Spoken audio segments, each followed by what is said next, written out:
ഒരു ജനകീയ ജനാധിപത്യ സർക്കാർ എന്നു പറഞ്ഞാൽ അത് ജനങ്ങൾ അവർക്ക് കൊടുത്ത അധികാരവും ബഹുമാനവും നിയമ അവകാശങ്ങളും ഒക്കെയാണ്.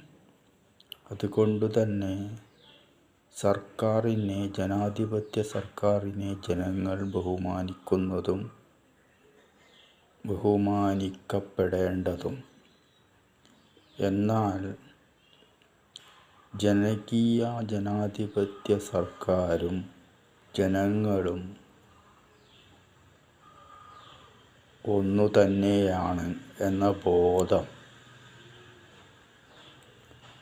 സർക്കാർ മിഷനറിയിൽ പ്രവർത്തിക്കുന്നവർക്കും അതേപോലെ ജനങ്ങൾക്കും ഉണ്ടായെങ്കിലേ ജനാധിപത്യം ഏതു രാഷ്ട്രത്തിലും നിലനിൽക്കുകയുള്ളൂ.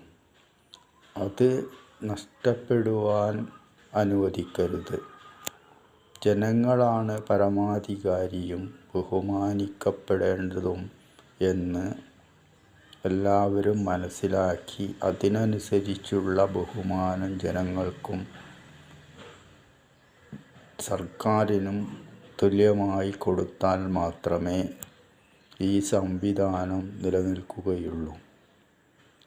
ഏകാധിപത്യ രാജ്യങ്ങൾ തകർന്നടിഞ്ഞു പോകുന്നതും ഈ കാരണത്താലാണ്.